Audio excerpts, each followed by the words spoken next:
नमस्कार दोस्तों, स्वागत है आपका स्टडी हिंदी यूट्यूब चैनल में। स्टार्ट करते हैं आज के रिव्यू को। जो आज का एग्जामिनेशन हुआ उसके फर्स्ट शिफ्ट के दोस्तों बहुत सारे प्रश्न आपके एग्जामिनेशन के लिए मिले हैं।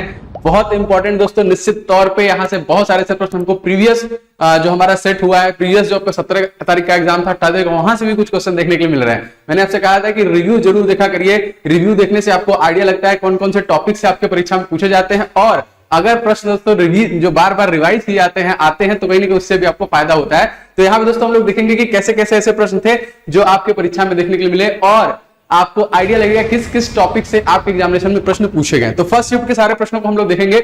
इसके बाद हम लोग सेकंड शिफ्ट के आपकी रिक्वायरमेंट थी सर मैथ और रीजनिंग की, तो मैथ और रीजनिंग के भी जो भी क्वेश्चन हमको मिलेंगे सबसे पहले दोस्तों आपको कोशिश करेंगे लाने के लिए। तो चलिए स्टार्ट करते हैं। वीडियो को धमाके से लाइक एंड शेयर कर दीजिएगा, एंड प्लीज दोस्तों चैनल पर होंगे तो सब्सक्राइब करके बेल बटन ऑन कर लेंगे, जिससे कि लगातार आपको क्लासेस के नोटिफिकेशन मिलते रहेंगे। चलिए दोस्तों स्टार्ट करते हैं सबसे पहले क्वेश्चन से। क्वेश्चन नंबर 1 देखते हैं। सभी प्रश्नों को बहुत ध्यान रखिएगा कि बहुत सारे ऐसे प्रश्न हैं जो आपको बार बार देखने के लिए मिलेंगे। दोस्तों क्वेश्चन है, मानव शरीर में अलैंगिक गुणसूत्रों की जोड़ी हमसे पूछी थी जो कि 12 होती है। देखिए जीव विज्ञान में थोड़ा सा आप मानव शरीर से क्वेश्चन देखिएगा कि निश्चित तौर से आप प्रश्न बन रहे हैं। तो मनुष्य के पास आमतौर पर जो कि लैंगिक सूत्र के 22 जोड़े होते हैं। अलैंगिक सूत्र के जो कि संख्याबद्ध गुणसूत्रों में से एक है, जैसा कि लिंग सूत्रों के विपरीत होते हैं, और लिंग हार्मोन के अलावा अन्य सभी गुणसूत्र जो कि अलैंगिक सूत्र में आते हैं। देखिए इससे रिलेटेड प्रश्न है, इसका पीडीएफ आपको एप्लीकेशन दे दूंगा, वहां से आप इसको एक बार रिवाइज कर लीजिएगा। आगे देखते हैं क्वेश्चन कैसा बना। छोटा नागपुर का पठार किस राज्य में स्थित है? तो मैंने आपसे बोला था कि स्टैटिक इंफॉर्मेशन से भी प्रश्न आपके परीक्षा में बन रहे हैं, तो उनको थोड़ा आप ध्यान से देख लीजिएगा क्वेश्चन कैसे कैसे आ रहे हैं। तो यहाँ पे करेक्ट आंसर दोस्तों इसका हो जाएगा, ये आपका देखिए झारखंड में है, और आपको झारखंड से देखिए सीएम आपका गवर्नर एंड चीफ जस्टिस से भी क्वेश्चन बन रहा है। तो झारखंड के अगर आपसे पूछेगा कि तत्कालिक सीएम दोस्तों कौन है, तो इनका नाम याद रखेंगे, यह है दोस्तों हेमंत सोरेन। और दोस्तों छोटा नागपुर के पठार एक चीज के लिए और इंपॉर्टेंट है, जैसे दोस्तों आपको पता है कि वेस्ट बंगाल का शोक क्या है ना, क्वेश्चन आता है कि WB का जो शोक है दोस्तों हम लोग किस नदी को कहते हैं? तो आपको पता है दोस्तों ये है आपका दामोदर नदी। और दामोदर नदी दोस्तों कहां से निकलती है? तो दामोदर नदी इस छोटा नागपुर के पठार से ही निकलती है। तो नदियों के बारे में क्वेश्चन आता है। बिहार का शोक जो है दोस्तों कोसी है, महानदी जो है दोस्तों उड़ीसा का शोक है। इसी प्रकार से आपके एग्जामिनेशन में प्रश्न बने हैं। चलिए भाई आगे देखते हैं क्वेश्चन। AFC महिला एशियाई कप 2022 का आयोजन कहां पर हुआ?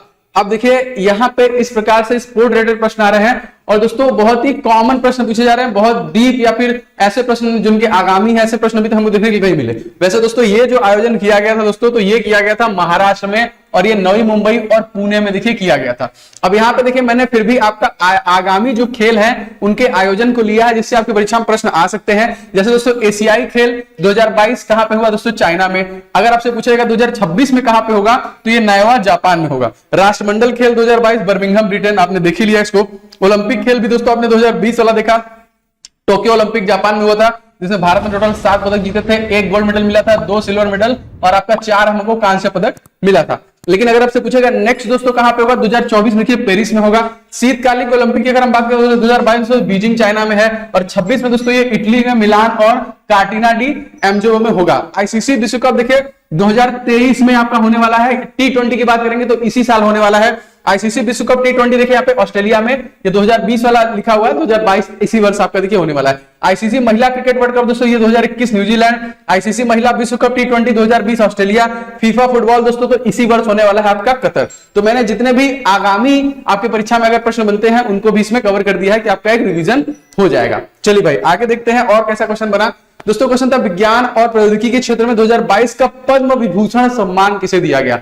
अवार्ड एंड ऑनर के ऊपर मैंने वीडियो बनाया हुआ है, अगर आपने नहीं देखा है तो जाके एक बार चैनल को चेकआउट कीजिए। सभी टॉपिक मैंने डाले हुए हैं, प्लेलिस्ट में आपको मिल जाएंगे, और आपको वीडियो वाले सेक्शन मिल जाएंगे। इनका नाम दोस्तों क्या था? तो इनका नाम था डॉक्टर संजय राजाराम। याद रखेंगे विज्ञान और प्रौद्योगिकी क्षेत्र में पद्म विभूषण किसे दिया गया? एक बार आप इसे पूरा रिवाइज मारिएगा, नहीं तो मैं इसका टॉपिक फिर से अपलोड कर दूंगा। चलिए आगे देखते हैं क्वेश्चन नेक्स्ट।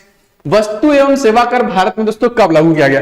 जीएसटी से 17 में भी प्रश्न पूछा गया, 18 में भी क्वेश्चन पूछा गया है। आप देख सकते हैं यहाँ पे फिर से हमको एक क्वेश्चन आज देखने के लिए मिला, 1 जुलाई 2017। और मैंने आपको बताया था कि goods and service taxes launch करने वाला पहला स्टेट दोस्तों कौन सा हो जाएगा? तो असम हो जाएगा। अगर आपसे पूछेगा पहला देश कौन सा हो जाएगा, दोस्तों फ्रांस जो है सबसे पहले जो कि इसने जीएसटी को लागू किया गया था। ठीक है, तो इंपॉर्टेंट है, ये सारी चीजें आपको याद होनी चाहिए, बाकी डिटेल आपको पीडीएफ में मिल जाएगी।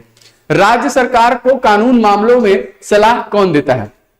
आसान प्रश्न है दोस्तों। राज्य सरकार जो है दोस्तों इसको महाधिवक्ता देते हैं। तो महाधिवक्ता राज्य को सर्वोत्तम कानून, राज्य का सर्वोत्तम कानून अधिकारी होता है। वह सभी कानूनी मामलों में राज्य सरकार की सहायता के लिए जिम्मेदार होता है। यहाँ पे तो मोस्ट इंपोर्टेंट प्रश्न देखिए आपके एग्जामिनेशन में आता है। आपके एग्जामिनेशन में लिस्ट से भी क्वेश्चन आता है। लिस्ट बोले तो दोस्तों सूची, और सूची हमारे पास तीन है। कौन कौन सा? एक हमारा यूनियन लिस्ट है, एक हमारा स्टेट लिस्ट है, और एक हमारा है कॉन्करेंट लिस्ट है। तो याद रखेंगे ये तीनों में क्वेश्चन आता है कि कॉन्करेंट लिस्ट कहां से लिया गया है? ऑस्ट्रेलिया से। एंड कभी कभी इसके विषय से भी क्वेश्चन पूछता है। तो यूनियन लिस्ट में दोस्तों टोटल 100 विषय है, और स्टेट लिस्ट में दोस्तों कुल 61 विषय है, और जो कॉन्करेंट लिस्ट है इसमें कुल 52 विषय है। एक क्वेश्चन विषय से पूछा हुआ है, मैं आपको बताऊंगा। आप सभी लोग दोस्तों वीडियो को लाइक एंड शेयर करते रहिए। चैनल बने होंगे तो सब्सक्राइब करके बेल बटन दबा लीजिएगा। सारे क्वेश्चन लाऊंगा, चाहे मैथ हो, रीजनिंग हो, जीके हो, साइंस है, सारे के सारे आपको रिव्यू वाले मिल रहे हैं। आगे देखते हैं, राजा राम मोहन राय के बाद ब्रह्म समाज के अध्यक्ष कौन थे? यह क्वेश्चन तुमसे पहले पूछा था कि ब्रह्म समाज की स्थापना किसने की थी, लेकिन उसी से रिलेटेड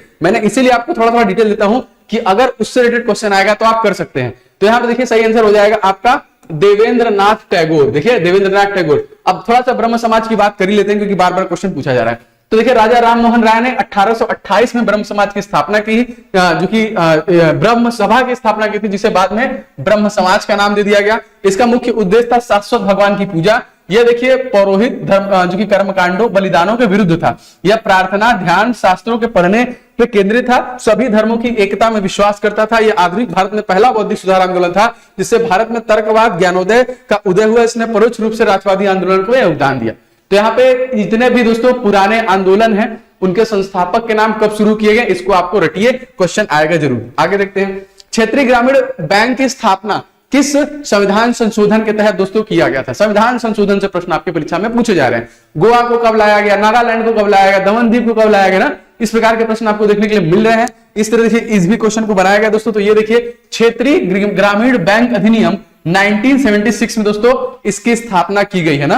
तो यहां पर देखिए क्षेत्रीय ग्रामीण बैंक सबसे जो नया रूप है 1970 में अस्तित्व में आया था। तो इसको देखिए एक तरीके से पहले क्षेत्रीय ग्रामीण बैंक की स्थापना अगर आपसे पूछा जाएगा तो 2 अक्टूबर सन 1975 को यहां पे हुई थी। और उत्तर प्रदेश के मुरादाबाद का प्रथमा बैंक, पहला आरआरबी का देखिए यहाँ पे बैंक था। और भारत में वर्तमान में कुल 43 आरआरबी है। मोस्ट इंपोर्टेंट क्षेत्रीय ग्रामीण बैंक देखिए ये रूरल, ठीक है। हाँ चलिए आगे देखते हैं, प्रधानमंत्री जन आरोग्य योजना कब लागू किया गया? पहले दिन से मैं आपको बोल रहा हूं जब मोदी जी पहली बार प्रधानमंत्री बने थे 2014-15 में। तो 15 से जितने भी सेंट्रल के योजनाएं आई हैं उनसे प्रश्न आपके एग्जामिनेशन में बार बार पूछ रहा है। फिर से देखिए क्वेश्चन आ गया। और दोस्तों ये क्वेश्चन क्या कह रहा है एक बार देख लेते हैं। तो यहाँ पे जन आरोग्य योजना को दोस्तों कब शामिल किया गया? देखिए 23 सितंबर 2018 से इसको शुरू किया गया। आयुष्मान भारत योजना, प्रधानमंत्री जन आरोग्य योजना, और देखिए सरकार की एक स्वास्थ्य योजना है जिसे 2018 के बजट सत्र में वित्त मंत्री अरुण जेटली, जिनका दोस्तों निधन भी हो गया था। इनके निधन से भी प्रश्न हमारे CHSL में पूछा था। तो इनका निधन दोस्तों कब हुआ था? तो इनका निधन हुआ था 24 अगस्त सन 2019 को हुआ था। अब अगर आपसे सुषमा स्वराज का पूछेगा तो सुषमा स्वराज का 6 अगस्त 2019 में इनका निधन हुआ था, ठीक है। तो यहाँ पे याद रखेंगे इस योजना का उद्देश्य है आर्थिक रूप से कमजोर लोगों को, BPL जो धारक है उनको स्वास्थ्य का बीमा मुहैया कराना। आगे बढ़ते हैं, बौद्ध धर्म का पवित्र ग्रंथ दोस्तों कौन सा है? तो आप सारे देख लीजिए, बौद्ध का, जैन का, ईसाइयों का, सारे का देख लीजिए। वैसे फिलहाल इस क्वेश्चन का सही आंसर हो जाएगा दोस्तों त्रिपिटक ना। त्रिपिटक का शाब्दिक अर्थ क्या है दोस्तों? तीन पिटारी। तीन पिटारी जो कि बौद्ध धर्म के प्रमुख सभी बौद्ध संप्रदाय, महायान, आपके थेरवाद, वज्रयान, ये सारे के सारे इससे अस्तित्व में आते हैं। यह बौद्ध धर्म के प्राचीनतम ग्रंथ में से है जिसमें भगवान बुद्ध के उपदेश संग्रहित है। और दोस्तों इसे किस लैंग्वेज में लिखा गया है? दोस्तों इसको पाली लैंग्वेज में लिखा गया है। बौद्ध धर्म से प्रश्न आ रहा है तो बौद्ध धर्म जो सबसे पहले उपदेश दिया था सारनाथ, बनारस के सारनाथ में दिया था, और वो पाली लैंग्वेज में ही दिया था। और इसका भी देखिए जो कि पाली लैंग्वेज में ही लिखा गया है। आगे बढ़ते हैं क्वेश्चन में, धातु का ऑक्साइड का यहाँ पे गुण पूछा जा रहा है कि धातु के ऑक्साइड का गुण कैसा है दोस्तों? तो यहाँ पे राइट आंसर हो जाएगा ये क्षारी। मोस्ट इंपॉर्टेंट क्वेश्चन, ठीक है। देखिए पोटेंशियल ऑफ हाइड्रोजन मैंने आपको बताया था, इसका जो सेंटर होता है वो 7 होता है, 0 से स्टार्ट होता है, 14 से खत्म होता है। इधर वाला आपका एसिडिक, इधर वाला आपका एल्काइन होता है। पीएच स्केल और पीएच, इससे प्रश्न बन रहे हैं, आपको देखना है। मैं बार बार इस प्रकार के टॉपिक बता रहा हूं कि कैसे कैसे प्रश्न आपके परीक्षा में बन रहे हैं, तो आप लोग इसके लिए देखते रहिए। तो धातु ऑक्साइड की प्रकृति क्षारी होती है, लेकिन एल्यूमिनियम ऑक्साइड, जिंक ऑक्साइड जैसे कुछ ऑक्साइड अम्लीय तथा क्षारी दोनों प्रकार के व्यवहार करते हैं। तो अगर इस प्रकार से आपके एग्जामिनेशन प्रश्न आए एल्यूमिनियम ऑक्साइड और जिंक ऑक्साइड, तो थोड़ा ऑप्शन पे ध्यान दीजिएगा क्योंकि वहां में थोड़ा सा बदलाव आपको देखने के लिए मिल सकता है। केंद्र और राज्य के बीच में संबंध किस अनुच्छेद में है दोस्तों? जी हाँ दोस्तों, यहाँ पे मैंने आपको इसके बारे में भी बता दिया दोस्तों। ये अनुच्छेद 256 से 263 के बीच में इन दोनों के बीच में प्रशासनिक संबंधों का आदान प्रदान किया गया है। और अनुच्छेद 256 में यह बताया गया है कि संसद द्वारा बनाए गए कानूनों का अनुपालन सुनिश्चित करना प्रत्येक राज्य का अधिकार होगा। नेक्स्ट क्वेश्चन देखिए, पंचायती राज के 11वीं अनुसूची में दोस्तों किसने विषय? अब यहां पे देखिए आ गया विषय। मैंने आपको लिस्ट वाला बताया है ना, सूची वाला, तो विषय से भी प्रश्न आपकी परीक्षा में बन रहे हैं। अब यहाँ पे एक बार देख लेते हैं दोस्तों, तो यहाँ पे राइट आंसर हो जाएगा आपका 29 है ना, 11वीं अनुसूची। भारतीय संविधान की 11वीं अनुसूची को 1992 में 73वें संविधान संशोधन अधिनियम के तहत जोड़ा गया था। इसमें देखिए टोटल 29 विषय है। इसमें पंचायत की शक्तियां, ग्रामीण विकास, गरीबी उन्मूलन, बाजार, सड़क और पेयजल आदि जैसे विषयों को शामिल किया गया। इसी सन में दोस्तों 1992 में 74वां संविधान संशोधन भी हुआ था, जिसमें नगर निकाय को जोड़ा गया। और दोस्तों नगर निकाय को भी 1992 में ही जोड़ा गया। और इसे किस सूची में रखा गया अगर आपसे पूछा जाएगा तो ये 12वीं सूची का विषय है। स्टार्टिंग देखिए 8 ही सूची था, लेकिन बाद में 4 एडिशनल ऐड किए गए। 9 वाले में दोस्तों भूमि सुधार है, 10 वाले में दल बदल कानून है, 11 वाले में दोस्तों आपका पंचायत है और 12 वाले में आपका नगर निकाय है। ठीक है, तो इसको रटते रहिएगा, सूची से भी प्रश्न आपका आ रहा है परीक्षा में। आगे देखते हैं क्वेश्चन दोस्तों, न्यूलैंड के अष्टक नियम का प्रथम और अंतिम तत्व क्या है? ये क्वेश्चन आज फिर से आ गया फर्स्ट शिफ्ट में, जो कि 18 तारीख के सेकंड शिफ्ट में क्वेश्चन पूछा था। त्रिक नियम के बारे में मैंने बताया था और अष्टक नियम के बारे में बताया था। तो आप देखिए हाइड्रोजन और थोरियम बकायदा, आप अगर आपने जो पीडीएफ डाउनलोड नहीं किया तो पीडीएफ में जाके देख लीजिए, उसमें क्वेश्चन आपको दिख जाएगा। तो 1866 में एक अंग्रेज वैज्ञानिक जॉन न्यूलैंड ने तत्कालीन ज्ञात तत्वों को बढ़ते हुए परमाणु भार के क्रम में व्यवस्थित किया था।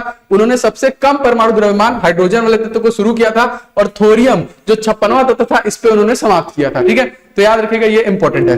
आगे देखते हैं क्वेश्चन दोस्तों, अर्धसूत्री समसूत्री विभाजन का अर्थ हमसे क्वेश्चन पूछा था। देखिए साइंस का क्वेश्चन जो है दोस्तों थोड़ा सा डीप जा रहा है, तो प्रीवाई क्यूएस को रिवीजन कीजिए। अगर एनसीईआरटी का 9-10 का बुक रखें तो 1-2 बार रिवीजन कर लीजिए, मैक्सिमम आपका उसी में देखिए कवर हो जाएगा। अब यहां पे देखिए एक बार मैं इसे बताता हूं, समसूत्री विभाजन में एक कोशिका का विभाजन होता है और अर्धसूत्री में दोस्तों क्रमिक रूप से 2 कोशिकाओं का विभाजन होता है। समसूत्री विभाजन में देखिए 2 डॉटर सेल का निर्माण होता है और अर्धसूत्री में देखिए विभाजन में 4 जो कि डॉटर सेल्स का निर्माण होता है। अगर इस प्रकार से परिभाषा भी पूछ रहा है तो आप इस प्रकार से आंसर कर लीजिएगा। ठीक है, नेक्स्ट क्वेश्चन दोस्तों यहां देखते हैं, यीस्ट से में दोस्तों क्या बनता है? यीस्ट में हमसे क्वेश्चन बोला था।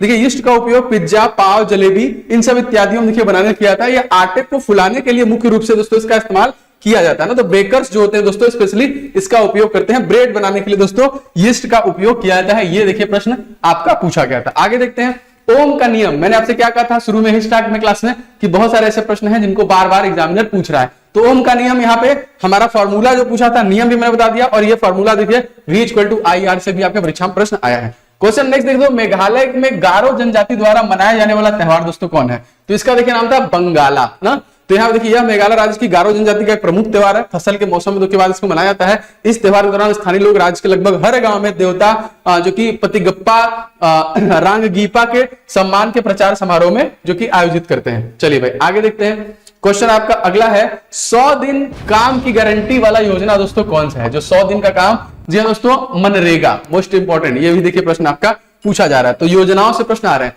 केंद्रीय भारतीय भाषा संस्थान दोस्तों कहां पे स्थित है? ये दोस्तों आपका स्थित है मैसूर कर्नाटका में। कहां पे? मैसूर कर्नाटक में। जितने भी शोध संस्थान है, रिसर्च सेंटर है, अनुसंधान संस्थान है, उनसे आप 1 नंबर क्वेश्चन देख सकते हैं। ये सब कुछ दोस्तों मैंने जो टॉपिक वाइज ई बुक बनाया है 70 टॉपिक वाला जो है आप वहां पे देख सकते हैं। मैंने सारे कुछ बताए हैं, एक एक टॉपिक जो बताया उससे बाहर नहीं गया है, सारा कुछ उसमें आपको ई बुक में मिल जाएगा। डिस्क्रिप्शन बॉक्स में लिंक है, अगर चाहें तो आप ले सकते हैं।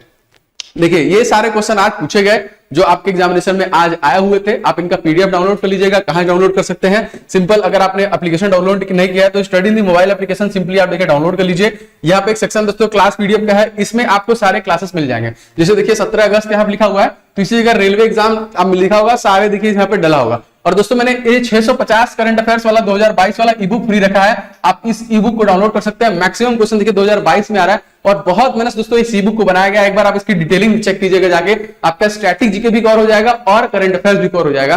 तो आप एप्लीकेशन पे इसे फ्री में डाउनलोड कर सकते हैं। कोई भी दिक्कत है तो ये व्हाट्सएप नंबर हमारा यहाँ पे दिया गया है, इस नंबर पे अपना नाम और ग्रुप डी लिख के भेजिए, आपका इससे भी हो जाएगा। एंड दोस्तों अभी भी अगर आपका कवर नहीं है, अपकमिंग एग्जामिनेशन में अपकमिंग सेट्स में आपका एग्जामिनेशन होने वाला है, तो इस 51 मॉक टेस्ट को परीक्षा से पहले लगा के जाइए। निश्चित तौर पे बहुत सारे प्रश्न यहाँ पे देखने के लिए मिले, जैसा बच्चों ने क्वेश्चन भेजा, स्क्रीनशॉट भेजा, रिव्यू जो आया दोस्तों, तो ये पूरे सेट आपको 100 सेट के मिलेंगे, जैसे एग्जामिनेशन 100 क्वेश्चन आ रहा है उसी हिसाब से, और इन सभी का सोल्यूशन भी आपको प्रोवाइड किया गया है, सारे का सोल्यूशन भी दिया गया है। अगर आप चाहें तो आप एक एक सिंगल ले सकते हैं, जैसे अगर आपको साइंस में ज्यादा दिक्कत है तो आप साइंस का ये 100 सेट वाला टेस्ट सीरीज ले लीजिए। अगर आपको मैथ में प्रॉब्लम है तो मैथ के 51 सेट वाला टेस्ट सीरीज ले लीजिए। रीजनिंग का भी देखिए 51 सेट का है, और जीके करंट अफेयर्स, और इसमें देखिए करंट अफेयर्स आपके 21-22 के ही दिए गए हैं, तो आप ये भी ले सकते हैं। इसके अलावा मैंने अपने सारे ई बुक को एक साथ, जितने भी मेरे 4-5 ई बुक है, इन सभी का कॉम्बो भी लॉन्च किया है। अगर आप चाहें तो सभी टेस्ट सीरीज और सभी ई बुक एक साथ ले सकते हैं। अगर अपकमिंग सेट में एग्जामिनेशन है तो परीक्षा से पहले दोस्तों ये सारे ई बुक इंपॉर्टेंट है, साइंस का है, मैथ का है, स्टैटिक जीके का है, जीके टॉपिक का, और ये वाला देखिए फ्री है, इसे आप ले सकते हैं। तो पूरी कोशिश करता हूं दोस्तों जो जो आपके लिए इंपॉर्टेंट क्वेश्चन है उन सभी के रिव्यू में आपको डिलीवर करूंगा। पीडीएफ भी आपको अवेलेबल करा रहा हूं रिवीजन के लिए, एक भी पॉइंट को छोड़ा नहीं जाएगा, और रिवीजन करते रहिए, टेस्ट लगाते रहिए। हमारे पास समय भी बहुत ज्यादा नहीं है, जैसा कि आपका एग्जामिनेशन 7 अक्टूबर को खत्म भी होने वाला है, तो थोड़ा सा समय बचा दोस्तों, अपने आप को थोड़ा मोटिवेट कीजिए, मेहनत करते रहिए। आप देख रहे हैं कि अटेंडेंस भी कम हो रहा है, तो निश्चित तौर पर आपको सफलता मिलने की चांसेस बहुत ज्यादा है। तो बस थोड़ा सा एफर्ट लगाना है, बाकी तो एग्जामिनेशन अपना ही है। मिलेंगे नेक्स्ट वीडियो में। जय हिंद।